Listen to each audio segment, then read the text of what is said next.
no, that's fine, actually. Alright, I think we might make a start. We do have some attendance sheets up the front, so either at the end or as we go around, please feel free to put your name on. We just track numbers of people coming to our events at IEEE.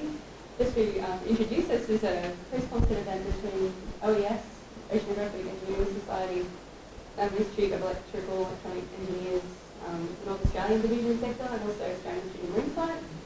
And we're really proud to have Dr. Jules Jaffe here with us from the Scripps Institute of Oceanography at the University of California in San Diego.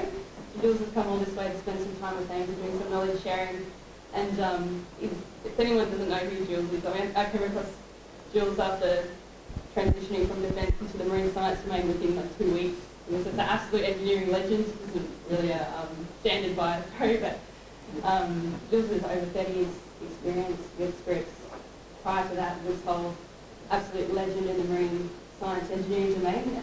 And tonight he's presenting, I think it'll be an amazing presentation on underwater imaging from the tiny to the Titanic, just showing the expanse of the systems that Jules and his lab have developed. I'll hand over to Jules. Okay, thanks very much. Well, thanks to everybody for coming tonight. It's really a pleasure to be here. And after I got over the jet lag, I've been enjoying my time here in Australia. It's a 7-hour difference, and we've been keeping pretty busy at Ames. But I'm happy to come here and see the place and have you all come to my lecture. So IEEE has been an important part of my professional life. And what I was telling Mel was that I think I joined IEEE about 35 years ago. And I started in, went to State University and then Buffalo and then Georgia Tech, and I got a degree in computer science well, it was a long time ago. And it was even biomedical information science back then, not even computer science. And then went to Berkeley and got a PhD, and was always interested in computers and imaging. And I was an electron microscopist. The Nobel Prize last year was awarded to 3 people, one of which I almost did a postdoc with in cryo-electron microscopy, the other which was a postdoc with my thesis advisor before I got there. And the third one had a much better idea than I had on my PhD thesis. And then started working in medical imaging, first at San Francisco General Hospital doing digital processing of angiograms, and then working down in Silicon Valley in biomedical ultrasound, and then going to a company called KLA Tencor, which is a semiconductor wafer company that uses image processing techniques to process those semiconductor wafers. And then sort of got tired of sitting in a Quonset hut and looking at a computer screen. And I had a sailboat, and I was looking in the IEEE Spectrum magazine, and there was a picture of a sailboat, and they were advertising for someone whose requirements were exactly matched to mine. That was somebody who had been doing image processing. And I went and interviewed and got this job to work at Woods Hole with Bob Ballard. And the first thing we did, well, he's really quite a magnanimous ocean explorer, but he realized in order to do that he needed technology. So they hired a number of engineers into his group. I was an independent academic, and he made me head of the part of his lab that was interested in optimizing the configuration of the system that ultimately led to the discovery of the Titanic. And we'll hear a bit more of that story as we go along. And I'm hoping everyone can hear me okay. I don't need a microphone. Thank you. On the left-hand side, you'll see a picture of the Titanic. And on the right-hand side, you'll see a picture of something that's very tiny.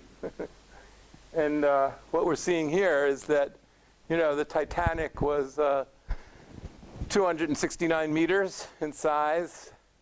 And this organism is about 100 microns. And I guess I kind of went back to my roots as an electron microscopist. If you remember, there was a very famous quote of Richard Feynman who said there's plenty of room at the bottom. And what he was talking about, the precursors to nanotechnology. But the good news is that plankton already beat us there. And half of the oxygen we breathe is actually powered by the photosynthetic organisms that live in the sea. This guy has a rather interesting portfolio of talents. It shoots out these filaments, and then it grabs onto something that it wants to eat. And it pulls it back in, and then envelops it with a membrane while injecting enzymes in to dissolve it and absorbing those enzymes. And these are, you know, on the order of a width of a human hair. So as Richard Feynman famously said, there's plenty of room at the bottom. And I have to admit to being more fascinated in my degrees in biophysics. And I just am absolutely astounded with the variety and diversity of organisms that we cohabit this oblate sphere with. So in our group, we do vehicle development. That's not a story we'll tell tonight, but in the background, these are little autonomous floats that we devised was a precursor to swarm sensing. And we published a paper 2 years ago in Nature Comms. And they're actually in 2 exhibits, one in the American Museum of Natural History in New York City. And about a month ago, I got back from the British Museum of Science, which is featuring them in their show on autonomous vehicles. And I'm not really a robot kind of person, but I kind of get these ideas, and then I'm like good at finding smart people to figure out how to do it, so whatever. And then today we'll be talking about underwater optical imaging, some on acoustic monitoring of marine systems.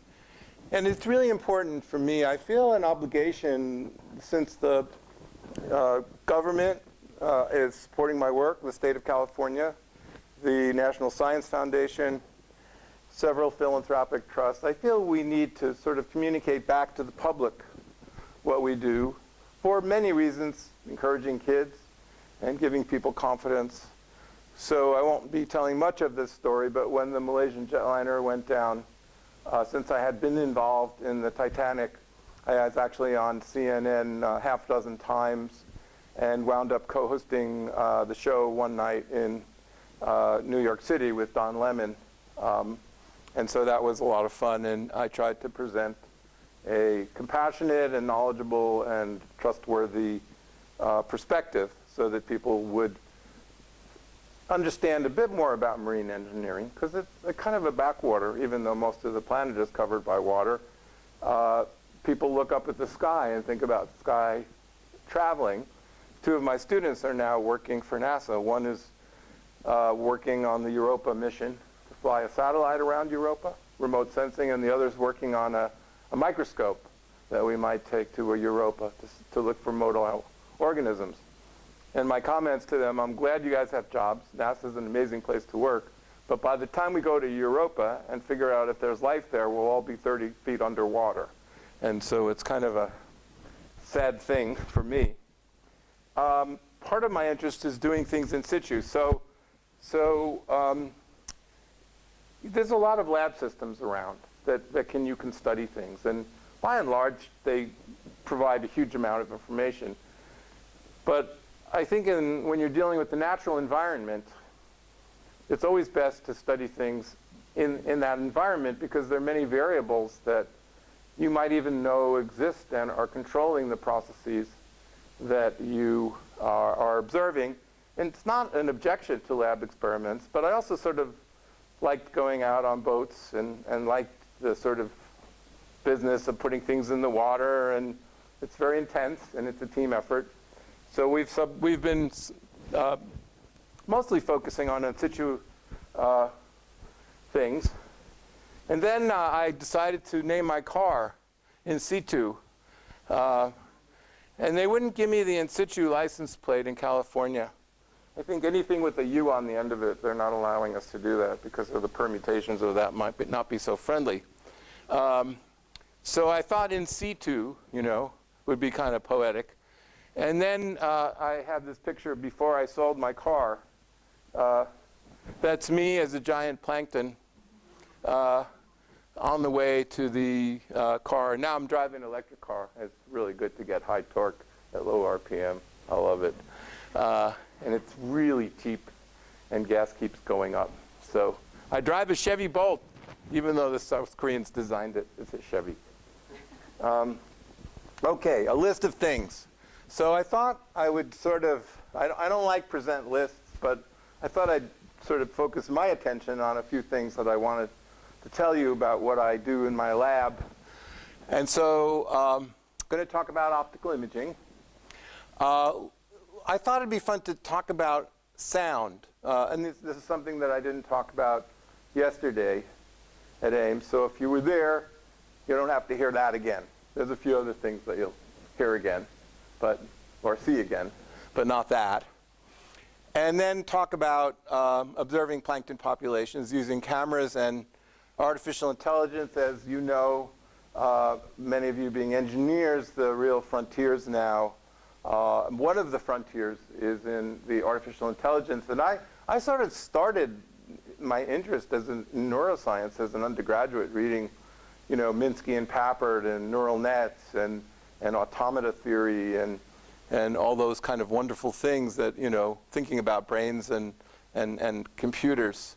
And then I want to talk a bit about our diver handheld microscopes, because that's the way we can ultimately observe things in situ. And then I'm sort of infatuated with this idea of teaching people about the underwater world by creating a virtual reality micro world where we can become micronauts.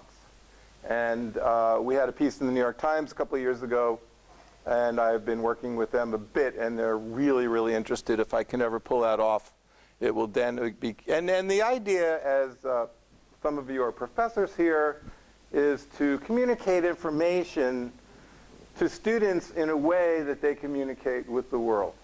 So electronically, if they're interested in virtual reality, fine, I'll do virtual reality.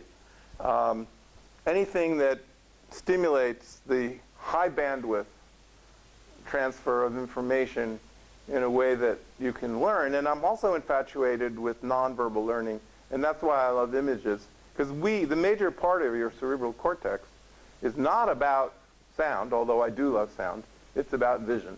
And so we are primarily visual creatures. So a little bit of a hierarchy here. On the vertical axis, I have size. And on the horizontal axis, we have a bunch of creatures from, well, not all creatures, Titanic, squid, fish, zooplankton, phytoplankton, microbes. And of course, the microbes are not bigger than the Titanic. So we've reduced the size of the Titanic to fit into the picture so we could compare it to a microbe. And then it turns out that there's like more little stuff in the ocean than big stuff, which is fascinating because the ecosystem really depends on the little things. And we'll talk a bit more about that as we work our way through this presentation. So, first about the Titanic. Many of you are familiar with the story of the Titanic. I retold it on CNN after Carol Costello on international TV said to me, "You told our producer that the way," parentheses, Australian, end parentheses, "we're looking for the Titanic was lame." This is on international TV. And I was like, uh-oh, I got myself into trouble.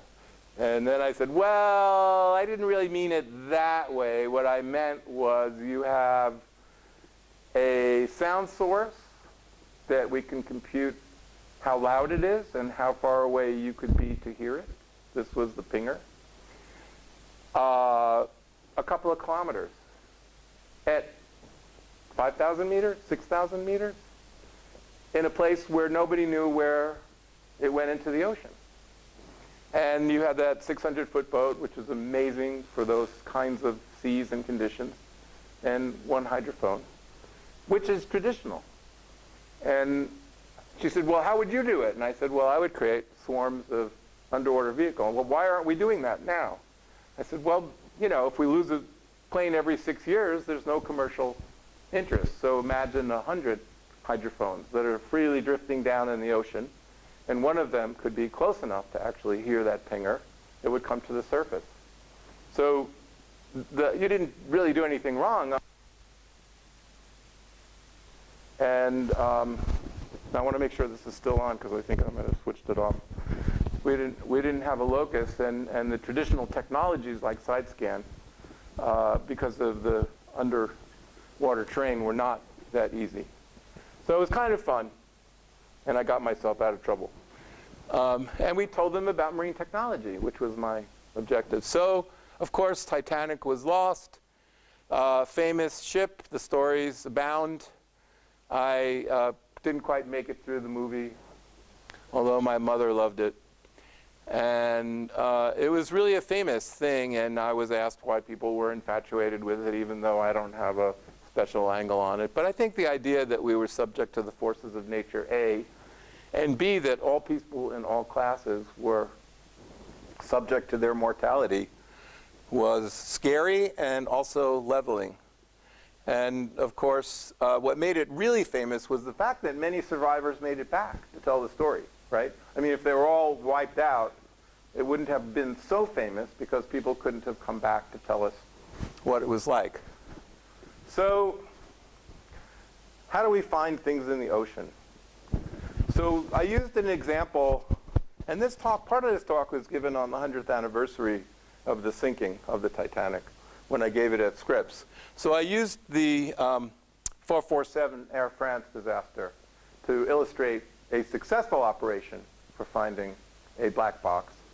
And so that was lost on June 1st, 2009, on its way back to Paris.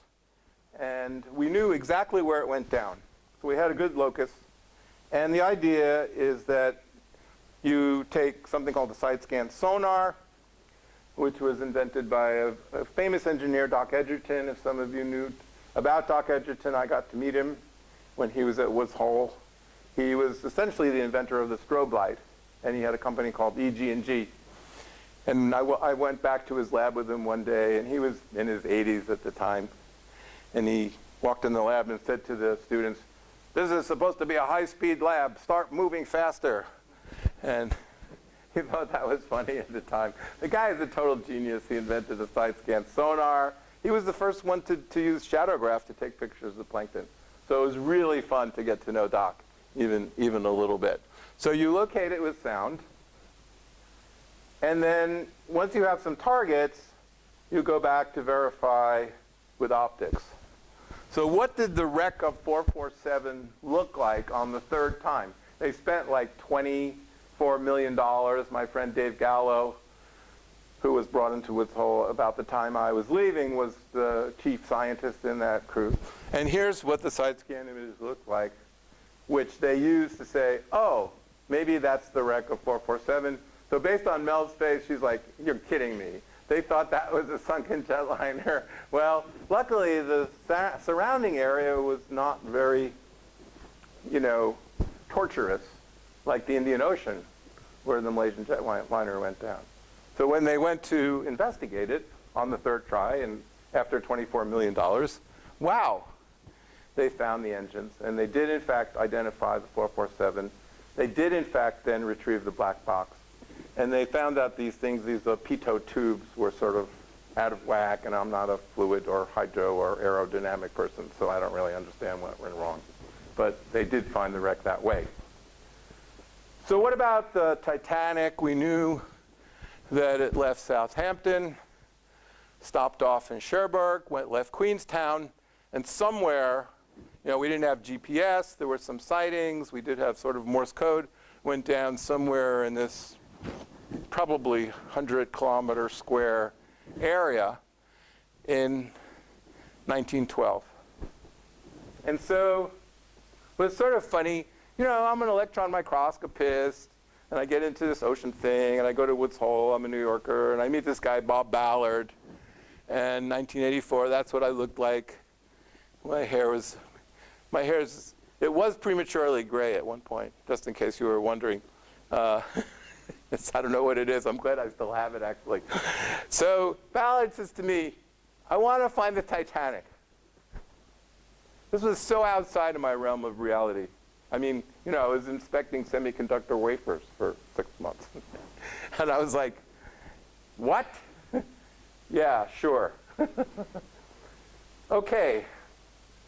So, physics of light propagation in the ocean. We're not going to give you a quiz on this.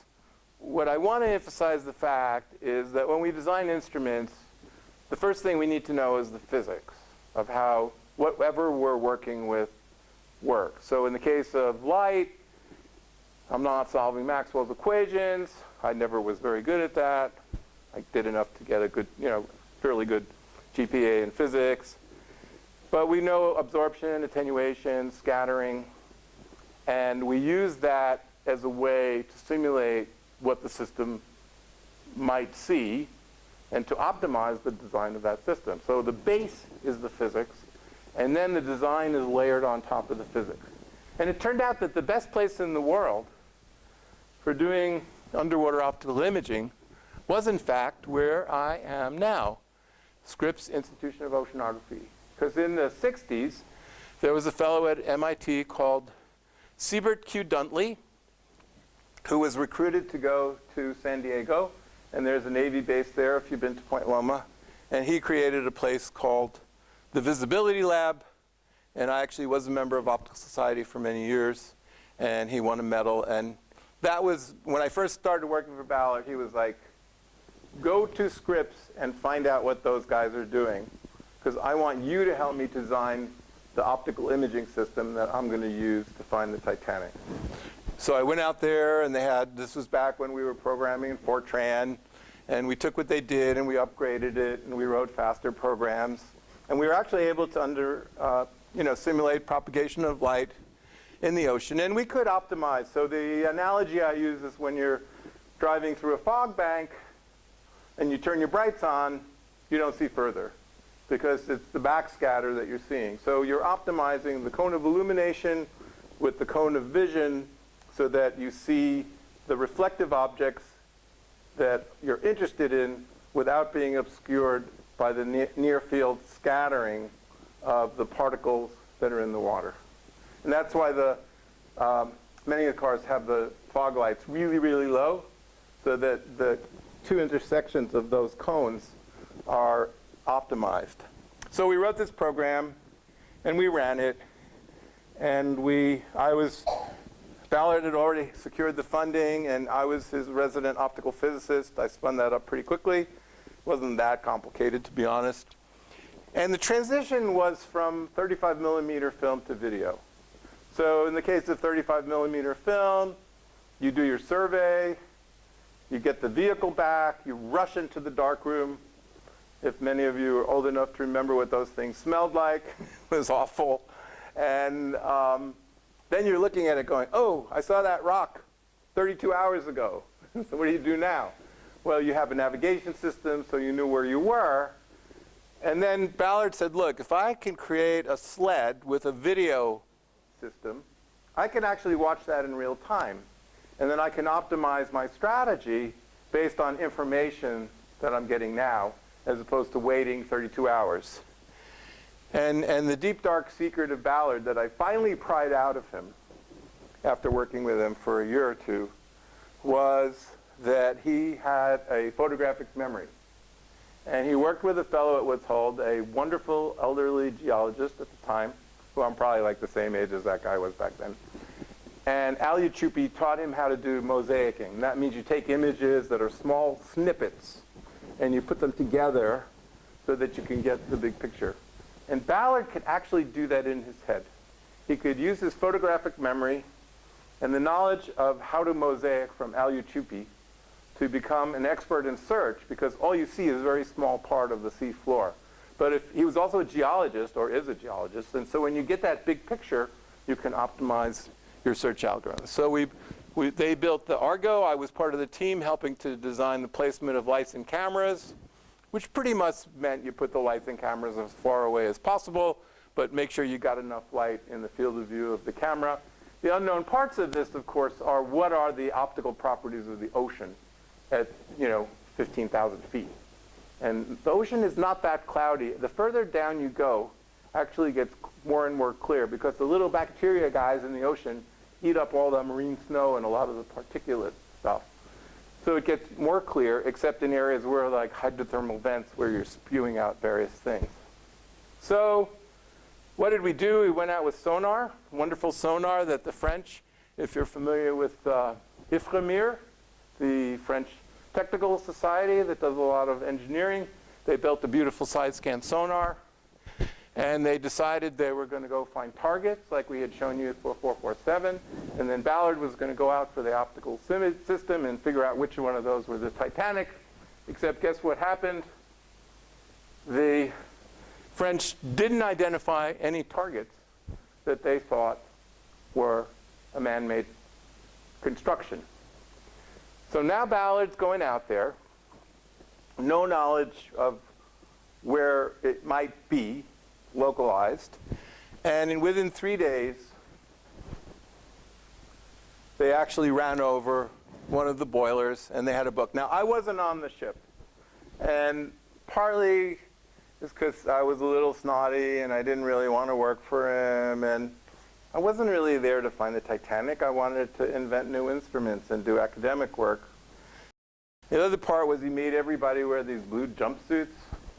And I really don't look good in a onesie. So I was like, nah, that's not going to work for me. But what happened was I was on land and I knew about the technology. So the chairman of the engineering department said, we want you in the public relations building. And we got calls from Le Monde and the London Observer and BBC, and everybody wanted to know what was the technology used. And I knew because I had worked on it. So it was actually kind of fun. But of course not there for the excitement of finding it, which actually was more or less glorifying him. And then I was sort of like wondering, well, why is the Navy giving Ballard, millions of dollars to go find the Titanic? I mean, this made no sense to me whatsoever. And I never understood it until the 90s when a book came out called Blind Man's Bluff. So you know that book, exactly. And in that book, it was divulged, now unclassified, that Ballard was commissioned or succeeded in convincing the Navy that he could find 2 Navy submarines that were lost.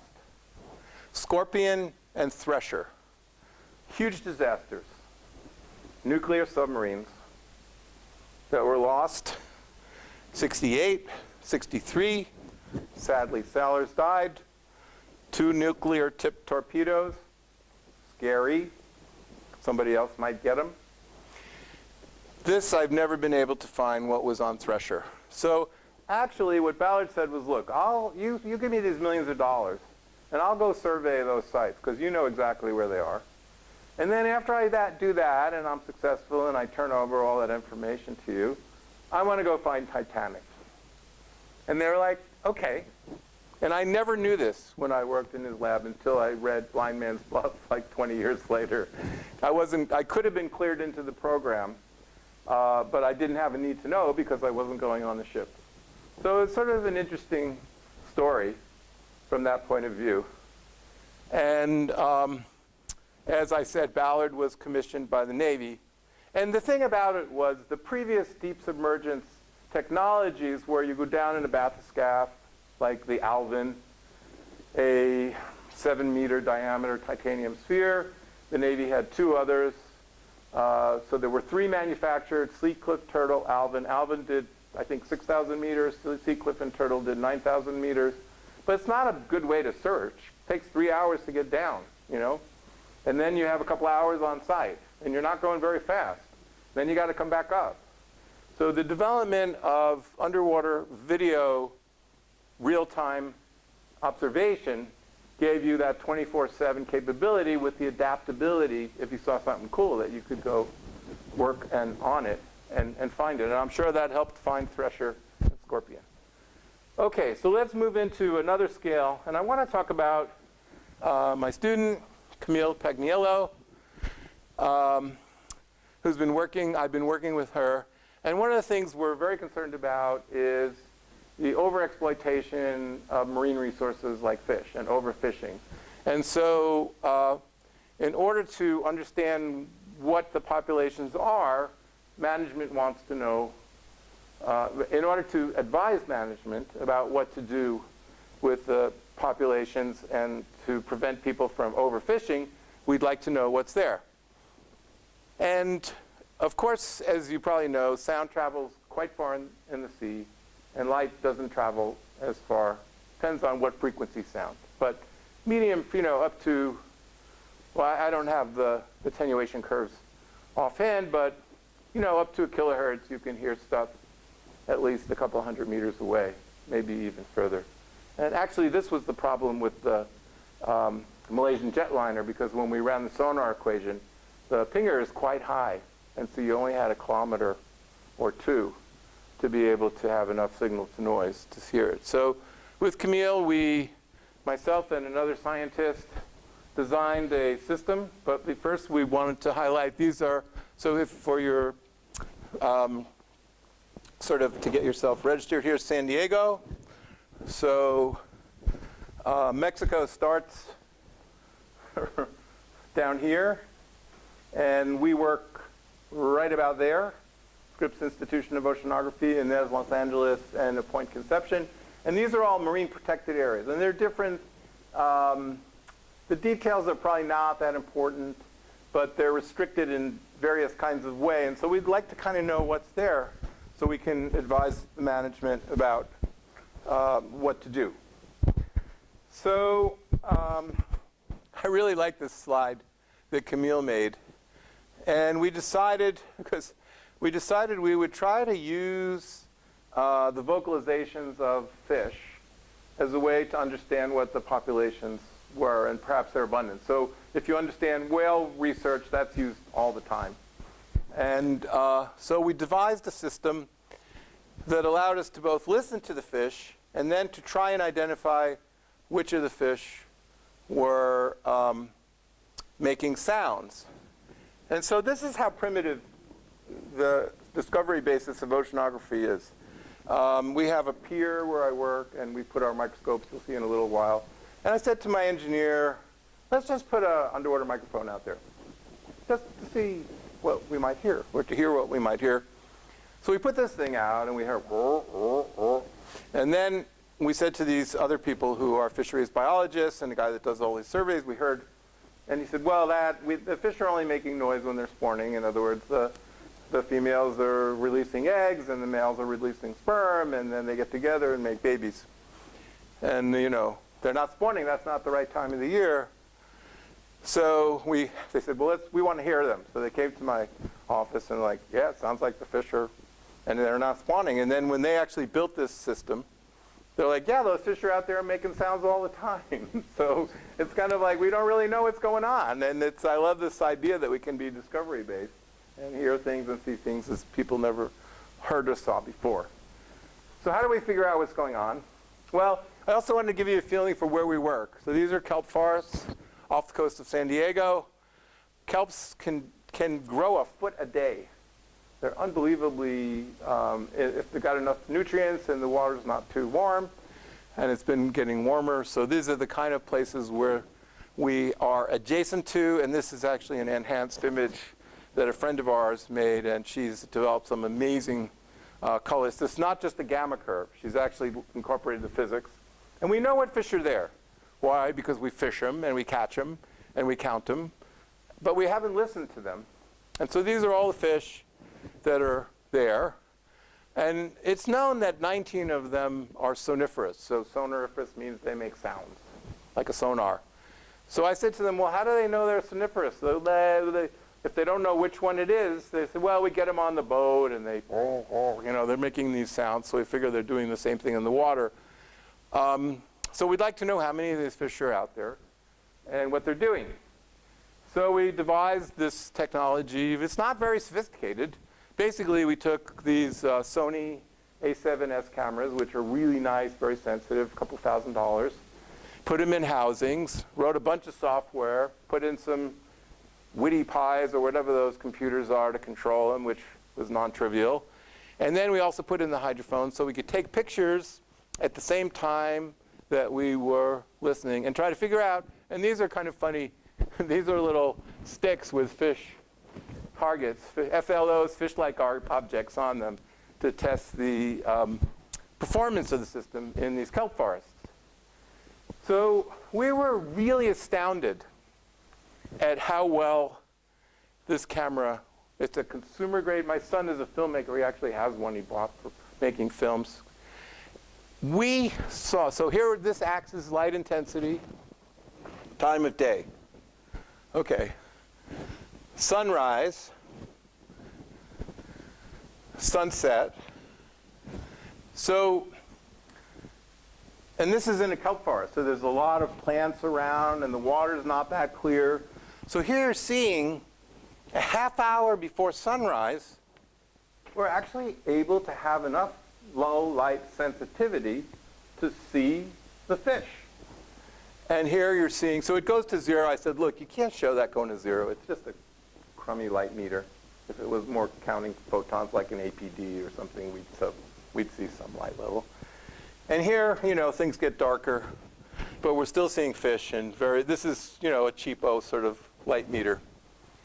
So what is the thing that I find so exciting about this is that in marine systems, there's a huge amount of biology that happens at crepuscular times. So the animals that come out and are afraid of being eaten because they're seen come out when they can see a little bit, and the animals that eat them come out, and then when it gets brighter, a lot of the action goes away. So I am predicting that these commercial grade cameras will really revolutionize our ability to monitor these marine systems in low light level, even in the absence of sonar. And how do I know that? Because one of the people on our team is a coastal ecologist. And I said, Ed, what do you think? He says, these things are going to revolutionize the way I do science. Because we can now see these organisms. We can see their behavior in small fields of view during these interesting times. So what about machine learning? So we hear a lot of sounds. And what's happening in machine learning these days, some of you are probably aware, most of you are probably aware, is the continued sophistication of these artificial intelligence algorithms. So one of the leaders in this field is this company called DeepMind, and they were bought by Google for like $480 million or something like that in London. And they have created these programs here. Alpha Star is a sophisticated game. Alpha Zero, playing chess, shogi, and go. AlphaFo, this was something I was very interested in as a protein crystallographer for scientific discovery of protein folding. And these computers are using something called reinforcement learning, RL, which is sort of the next step in AI, where they can abstract rules. They learn themselves how to play chess by watching chess being played. They learn how to play Go. And so what are the capabilities that these programs can present to us? Even in the simplest case, we just want to know, like, can the program say, which fish is that? So we create these training sets, and then we run them. So here we have, I've now taken you to Cayman Islands. Camille didn't provide me with a great data set, and we spent a bunch of time on Caymans.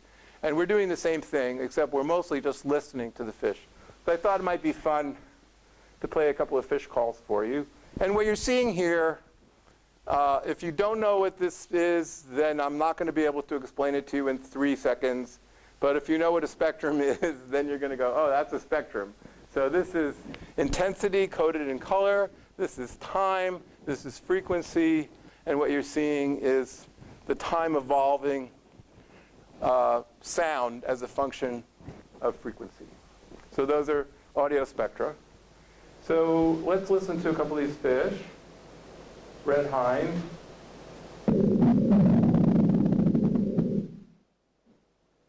How about the Nassau grouper?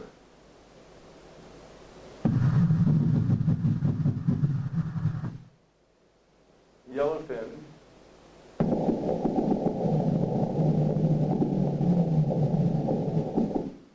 So the concept I want you to try to imagine is that you're in a world where maybe visibility is not that good, but sound can travel much further, and so the organisms have exploited sound for their ecological advantage, which usually means three things: eating, avoiding predators, and finding prey, and that's the same thing as eating and finding mates. And so the question was whether we could actually devise a convolutional neural net to automatically classify these sounds. And the way that is expressed is in a confusion matrix. So here we have 6 categories: predicted, actual, and what you're seeing is, it's the product of the number, so it's the square of the number of things that we're looking for. So how good did we do? If we did great, we would have a diagonal of 100%, where every red hind that was predicted was actually a red hind. And it turned out it worked pretty good. So this is just an example of using a neural net. And there's been a lot of work. I'm not an expert in this area. I have a student who is the leader now in this area with respect to marine systems, and we're also applying it to images. And of course, the navies of the world are applying it to all kinds of stuff, from looking for mines to listening to submarines to all kinds of stuff. When I was at Georgia Tech, one of my advisors said, we'd really like to develop an algorithm to listen to Russian transmissions and listen for certain words that were being said. And that was more than 40 years ago. Okay, so going down the food chain here, working our way. We didn't do the giant squid. There's some fun story there, but I'm not going to have time to tell you. The plankton. So that's really my love. I don't know why. I guess I just think they're cool. And years ago, people thought the best way to study plankton was by using sound. And we built sonars to study plankton. But then we were sort of like, well, I'm not sure that's the right thing to do. So we developed an acousto-optic system where we could actually reflect energy and take a picture of the thing that we were reflecting energy off of in a 3-centimeter cube. And these organisms are between millimeters to maybe centimeters. And I never really sat down and computed their density to know that we would see 1 in 1,000 years or 1 every 10 minutes. So we kind of got lucky. We saw lots of them. We were like, wow, all these different organisms reflect similar sound waves, but they're all really different. So maybe we should really be taking pictures of them instead of listening to their sound that's getting bounced off of them. So here is an engineer in my group, Paul Roberts, who's now working at the Monterey Bay Aquarium. He was with me for 10 years as a freshman, got a master's, got his PhD, spent 10 years with me, and now is up in Monterey, and he developed these microscopes. The organisms we see are mostly semi-transparent, and if you're familiar with optical imaging and optical image formation, what we want to do is there's a huge DC component in the images, and we avoid that by converging a beam of light, and we only look at the scattered light, and the stuff that didn't get scattered we never see. So we're only seeing scattered light, and for a translucent subject, that gives us much higher signal to noise than if we looked straight through, because we'd have a huge unscattered DC component that this little thing would be riding on. And that's a technology that's been known in my optical microscopy for many, many years. So this is part of the talk I gave yesterday. We developed these 2 cameras, and they're sitting on Scripps Pier. And the details are not that important. One's 2.5 centimeters by 2 centimeters and sees resolution about sort of 10 microns. And the other is 2.25 millimeters by 2.25 millimeters, and resolutions around 3 to 5 microns. But what I want you to sort of think about are these pictures, and what might they be? So a lot of organisms in the ocean are invertebrates, which means they don't have a skeleton. And many of them have an exoskeleton, like a lobster or a shrimp. And when they grow, they have to get rid of that exoskeleton. It's called molting. So what we're seeing here is this poor little plankton outgrew its exoskeleton. It's squeezing its way out, and then will form a new one, which I think is kind of cool. And this is a multicellular development of what's called a sand dollar. I don't know if you have sand dollars here in Australia. They're little, I don't even know what they are, what kind of animal they are. But and this is really teeny. So this is on the order of hundreds of microns. And those are little like yolks around it. And one of the things we see are plankton blooms. So just like the seasons vary, we see organisms multiply and proliferate. And what we're seeing here is a mosaic that's formed in real time on our website. In other words, I didn't sit there and pick out all the plankton that look the same. We're just compositing them in real time as they come in. And what you're seeing here is these guys are partying, and there's a lot of them out there. This is a little organism that's around 100 microns in size called the dinoflagellate. And this is probably one that just divided, and they have like a little flagella. And they are photosynthetic organisms that take light and produce carbon dioxide and produce oxygen. Then we see other cool things. This is a really interesting organism. Here you're seeing the major axis length is 1¼ millimeters. And it's a micropredator. So it's got 4 fangs, tetrodotoxin, bites its prey, kills it. To find its prey, it has this array of mechanosensors on it. And it feels the vibration. It can localize the prey, stick it with its tetrodotoxin fangs, and immobilizes it. And this one's kind of happy. Why do I think it's happy? Because it just ate one of those plankton that you saw on the former page. So it probably had a feeling pretty full. Sometimes we see them with 2 or 3 inside. So they are overeating to a certain extent.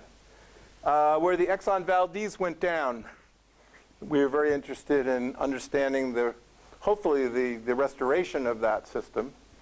And we built an underwater microscope, and this is a ctenophore. It's kind of a jelly, and it catches organisms on these filaments, almost like a fishing pole. And then we see other things. These are these plankton, like the one I was imitating in my car. Here's the story of the tractor beam. So if you're like, I'm like a Star Trek, Star Wars person. So these are like the tractor beam that pulls this guy in. And look at this one here. It's going to eat something that's, these are volumes. So even though this looks like it's maybe 5 times bigger, square it, because it's a volume, it's probably 25 times bigger. So, it's pretty amazing. And then we see a lot of predator-prey relationships.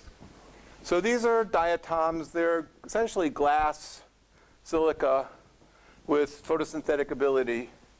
And this is a pennate diatom that's associated. And here we see little things. We think they're attacking the bigger things. And we know very little about these interactions. What's happening, who's eating whom, or the little things ganging up on the big thing. And these are not trivial things because the ecosystem evolves through these predator-prey relationships that have not been well studied.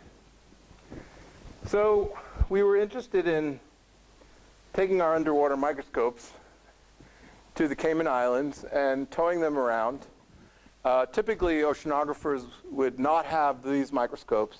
They would simply have a container here called the cod end, and all the stuff would concentrate. And you have this sort of goo ball that you take back to the lab, and you sort of dissect stuff out and look at what was there after it all got squished up. So we thought, well, if we put our microscopes on there before it got squished up, maybe the things that are squishy will look unsquishy, and we'll be able to tell what they are.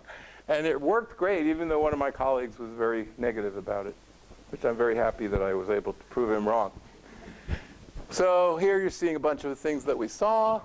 We'll tell the story in a minute about those. And in the Cayman Islands, we did some tows and followed things around. So this is a 1 millimeter larvae of an organism that lives in the seafloor. I love the big eyes. And that was going through our net. So 1 millimeter.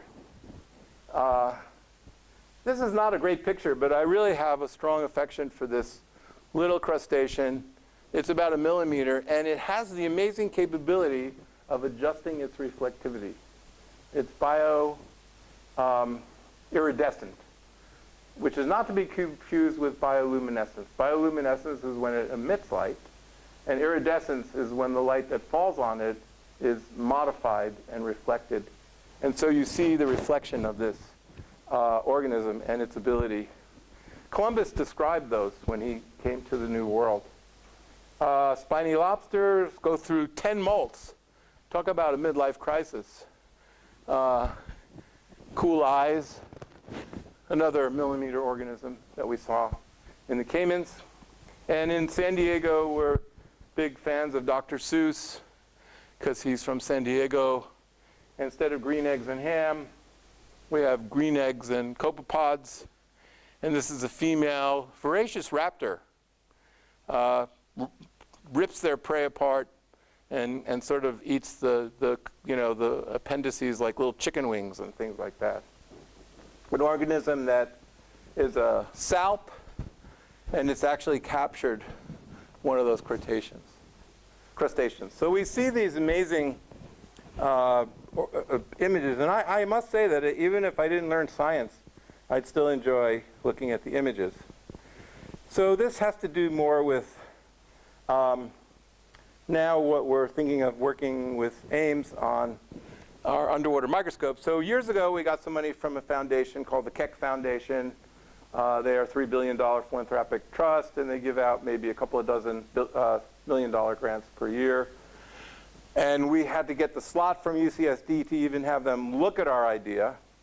And then they liked the one page, and they asked for a proposal. They liked the proposal, so they asked for a site review. And then the site review, we said, well, how are you going to let us know if we get the $1 million? Are you going to give us like a thick envelope? It's like college, you know, you get in, you get the thick envelope. Or like the thin envelope. They said, we're going to get a thin envelope no matter what. But one of the envelopes is going to have a letter saying, thank you, we're not giving you money. And the other will have a check for $1 million. So luckily, I got a call from the mailroom. Dr. Jaffe, we have a check here made out to the Regents of the University of California with your name on it for $1 million. I was like, thank you.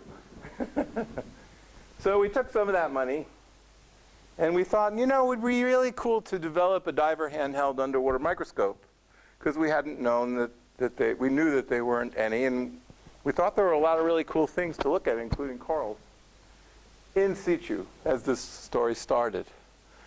So we did exactly that. Here you're seeing some of the design features. I don't want to go into too much of the details. But obviously, if you're looking at something that's not translucent or transparent, you have to illuminate it from the front. So luckily, one of the things that's revolutionizing what we do are these diodes, the LEDs.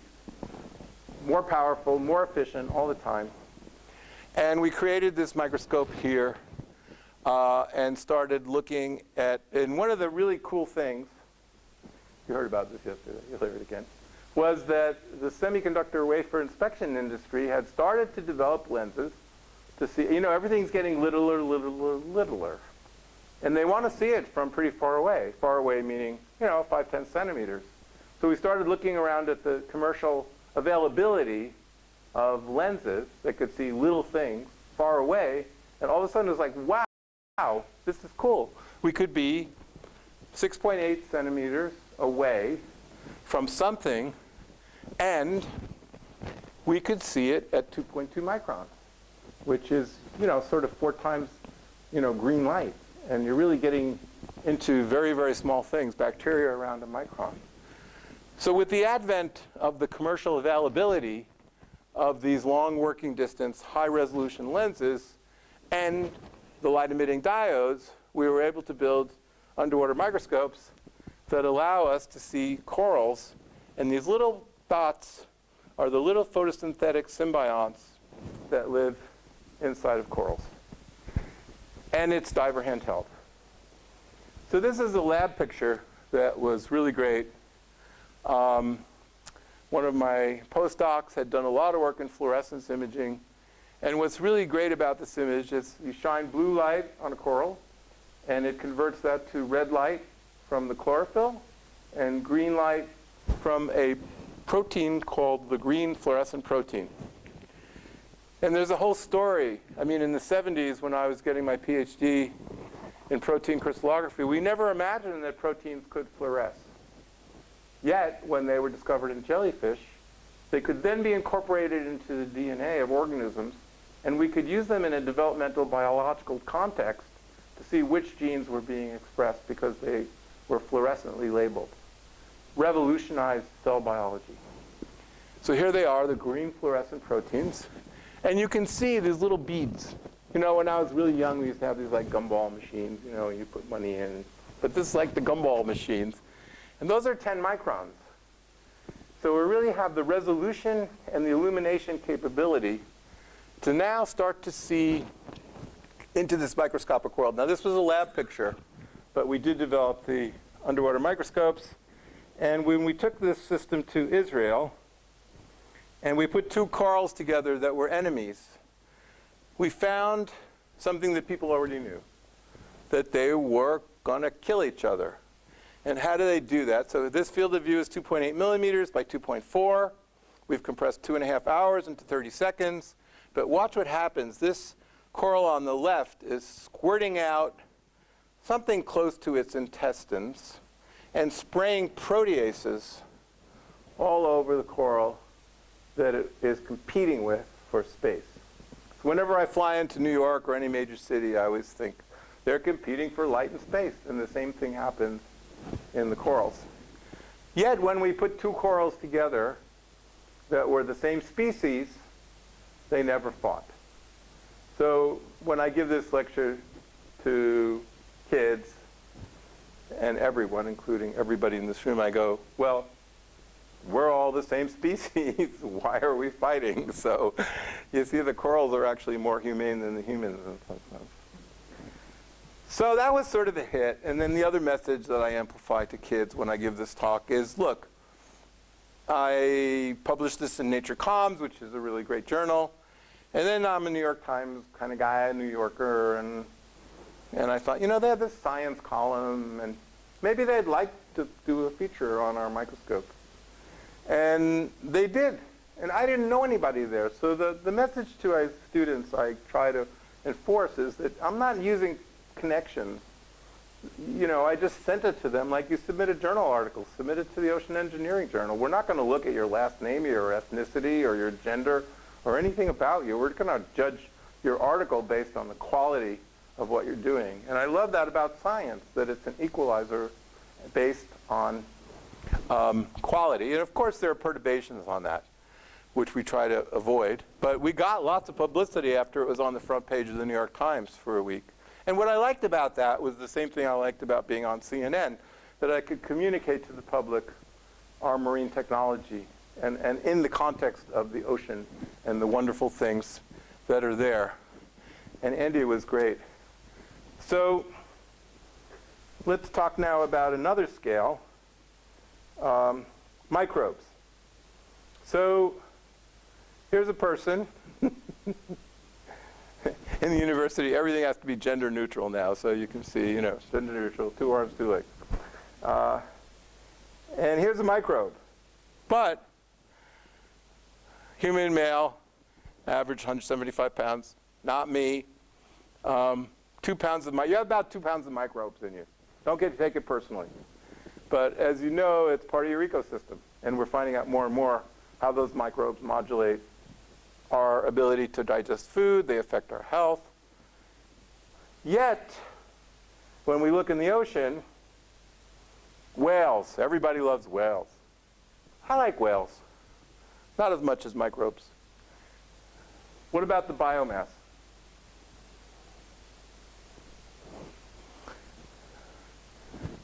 All microbes have a 450,000 times the mass of blue whales in the ocean.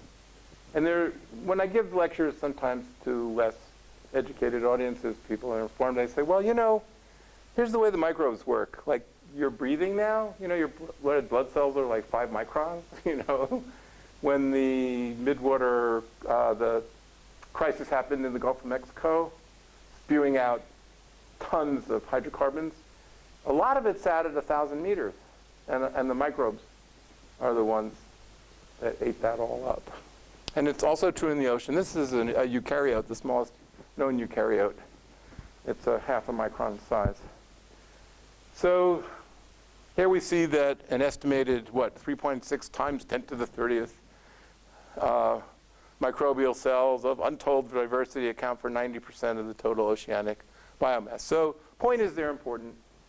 And we've recently developed a new microscope that you didn't see yesterday to actually image microbes. And this is founded by Gordon Moore, you may know, being electrical engineers, was the CEO of Intel for many years. I'm reading a great book by Isaacson called The Inventors, which is a chronicle of the history of those technology. And so now we developed a microscope that we can put in the water that can see microbes. So here we're seeing swimming and basically a little bit of Brownian motion. And the specifications of this are, here's the microscope. I mean, it took a ton of light to be able to see a micron particle, remember, with enough signal to noise. So we have 1 micron resolution now, which isn't bad. I mean, if you were going to build a lab microscope and you had 1 micron resolution, people would go like, big deal. But to build one that goes in the ocean that a diver can use isn't so easy. And then we have it capable of doing 3 modes: holographic, this dark field mode, or fluorescence. And so this is now being tested, and we're interested in testing microbial aggregation in the ocean under the sponsorship of the Gordon Moore Microbial Initiative. And the last thing I want to just talk about very briefly is virtual reality microscopy. And we've been working now, I personally have been working on defining from matrices, 3-dimensional matrices that were obtained using something called an optical coherence tomography, which is used mostly for ocular research, of coral polyps. So this is about 0.5 millimeter across. These are tentacles of the polyp, and I've been able to use not fancy math or anything. Basically, it's region filling, gradient detection, surface, using things like meshing it with not Voronoi diagrams, but the other technology that allows us to optimize triangular fits, and then these are all surface normals. And so what I really want to do is take these 3-dimensional optical coherence micrographs and create 3-dimensional structures at this level, so then put them into a virtual reality microscope so that you could actually be a little micronaut and maybe walk around in this jungle of these giant polyps and really get to know these microworlds in a really visual, exciting way that I think we could get kids and scientists, we could have citizen scientists, micronauts, that are like measuring tentacle lengths and things like that. So I'm actually working on this. We have some funding from the Navy to do something related, but it's visualization using a program called Unity. And hopefully in the next 6 months to a year, we'll be able to create these virtual reality micrographs from the surfaces of corals and allow you to put on your goggles or go into a dome at a museum and actually wander around as a micronaut in these little worlds. So I've been talking for 58 minutes, and that's about it. And I want to thank you all for coming tonight to hear me. So we have time for, Yeah, got time for and maybe questions. put the lights on as well here somehow. I wouldn't know how to do that. Yes, sir. I've got 2 questions if you have. You can have n limit n goes to infinity. The first one is not such a serious. No, don't be so critical. It's okay. Those sounds from the fish sound really cool. Have you Okay. thought about making music with that, particularly drum and bass? Well, yeah, we do have a very fancy composer at UCSD who I directed to speak with our, the people that are doing audio. And he is doing something. I don't know what he's doing, but, sure, why not? I mean, it'd be fun, right? Okay, yeah. Okay. The second question is, I'm sure you have a really unique perspective on the rise of artificial intelligence and I'm not sure it's unique, but I do have a perspective. Yeah, you have a Okay. longer perspective than I have. Okay. Okay. Well, I don't know I what just that. jumped on the top. And, Okay. It's working Sure. really well. So what's your experience with that over the last few years since it's exploded like crazy? Well, okay. So here's a very short story. When I was in master's program at Georgia Tech, I was in biomedical engineering, and we were doing things that were recording electromyographs. So when people flex their muscles, it's based on an electrical signal that a nerve impulse carries to something called a motor neuron. And we are playing a symphony. Right now, I'm playing a symphony with my tongue, holding myself up. And there's a whole branch of computer science called formal language theory, which allows you to express statements in 1, 2, n dimensions, automata theory.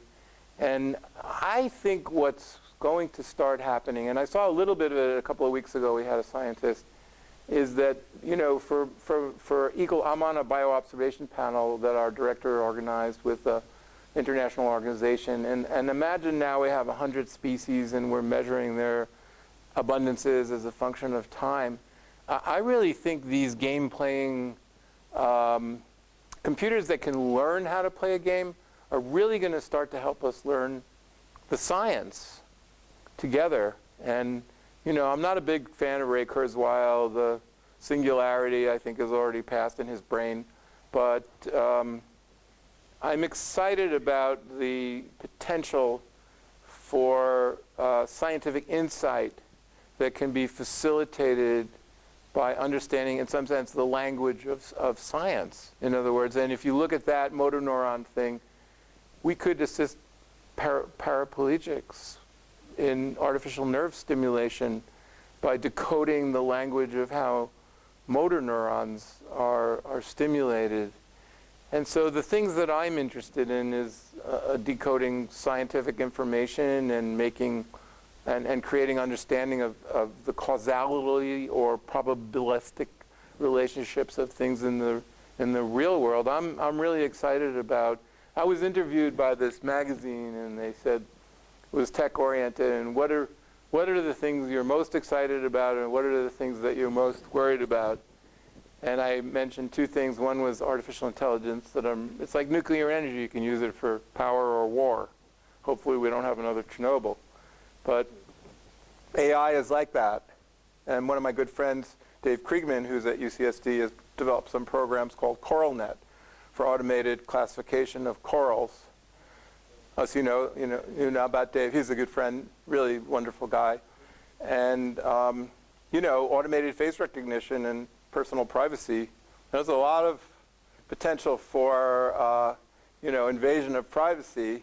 And then the other thing I told him was CRISPR, which is this new gene editing technologies. You know, I have a friend who's suffers from cystic fibrosis, and it's a mutation in one part of our DNA. If we could go in and repair it, it may be the future generations will suffer less from those types of things. So my perspective on AI is more, and I'm also working with the US Navy. I got a small grant to create a submarine game, and I've also gone and seen the training. And I think the submariners could use a little bit of help from these reinforcement learning algorithms to help them formulate strategies for doing their jobs. I mean, the senior submarine officers know how to do that because they have the experience. And maybe we can help them, you know, do their job. This is totally unclassified. The program is totally unclassified. So we're working on those frontiers. But my perspectives on AI, I mean, I started in the 70s with Minsky and Papert and perceptrons and all that kind of stuff, and we'll see how far it goes, basically. Thank you for that. What I find so interesting about it is that for me, I'm not a mathematical person, I'm a coder, I'm a programmer. Right. It's so easy to use, right? Like, for me, it's like as simple as loading a library. To use some of the CNNs or something like that? The CNNs and yeah. hybrid networks. Yeah, we just had a workshop in Belgium to help biologists who are collecting. So we have 1 billion images of plankton. Yeah. And we'd like to be able to run these taxonomic algorithms on them. And the training sets is really the problem, I think. So, yes, they're getting easier and easier to use, and it's a little scary, I think, in some ways, but not. On the other hand, we've started using them for pathogen detectors. There you go. In nanopore sequencing. Right. I'm honestly surprised that it worked the first time out of the box, you know, without being an expert in the field. So yeah. exciting. Well, it's nice to see that there are accelerating areas for technical innovation, and we hope to use them in a way that's conscientious and for the good of man and womankind. So we have to be gender neutral these days. Hominid kind, I should say. So, yes. Anybody else? Sir, Madame. Okay. Well, I think there's some food out there. Yeah, we do have some Subway platters, wraps, and some drinks. Yeah. So thank you for coming. Thank you very much for coming tonight. I really appreciate your being here. Thank you very much. Thank you for the presentation. Yeah, my pleasure. It was very insightful. Such broad ranging. It's an amazing career. So thank you. Hopefully it's not over yet.